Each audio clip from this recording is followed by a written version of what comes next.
헌법재판소 이야기가 나왔으니까 다시 한번 리뷰를 해보면 지난주까지만 해도 그 5대3 교착설, 예. 그 데드락이라고 하나요? 예. 그게 좀 회자가 됐었는데 예. 결국은 5대3은 이제 말 그대로 썰에 불과한 걸로 되는 거죠. 그럼요. 예. 제가 그 분명히 아니라고 말씀드렸었고, 말씀하셨죠. 예. 그리고 이번에 이제 선고기를 잡았다라고 하는 거는 절대 5대3은 아니다라는 게 확인이 된 겁니다. 그러니까 국힘 쪽이나 내란 세력 쪽에서 지금 윤석열이가 복귀하기를 염원하고 그렇게 될 거라고 생각하는 사람들조차도 5대3은 얘기하잖아요. 이제 4대4라고 한다더라고. 4대4. 네, 근거가 뭐냐니까 4월 4일이라 4대4래. 5대3은 5월 3일 날 해야지. 5대3이라는 건데. 5대3보다 4대4가 더 어려운 거 아닌가요? 훨씬 현실적으로 어렵죠. 예. 불가능한 건데. 4대4가 되려면 김영두까지 가담을 해야 그렇죠. 되거든요. 예, 예. 근데 김영두가 너무나 많은 얘기를 했어. 예. 김영두가 그런 사람이 아닙니다. 심지어 전주 사람인데.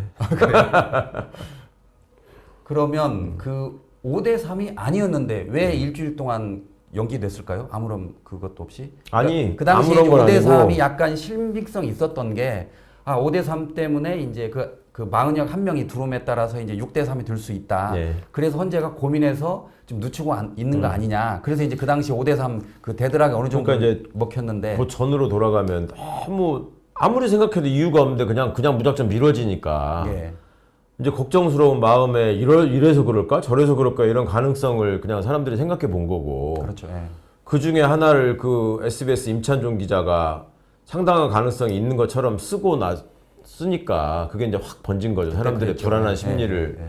자극하는 면이 있어서. 그러니까 본인은 또 부랴부랴 자기는 그게 맞다고 생각해서 쓴 건 아니었다라는 식으로 또 변명을 2번씩이나 하고 어쨌든 뭐 산불 막 번져나가듯이 그냥 걷잡을 수 없이 번져나가 버린 측면이 있는데 그거는 저는 그때부터 이거는 말이 안 되는 소리고 오히려 국민들을 혼란하게 하게 하는 쪽에서 일부러 유포했을 가능성이 높다라고 말씀을 드렸었고 혹시나도 싶어가지고 사실은 지난 토요일 날 민주당 의원들조차도 상당수가 그것 때문에 굉장히 많이 흔들렸어요. 예, 그리고 예. 진짜로 이자들이 이렇게 해서 4월 18일 넘기는 거 아니야? 이런 현실적인 고민을 했고 그래서 일요일 날 박찬대 원내대표가 그 기자회견을 한 겁니다. 아침에.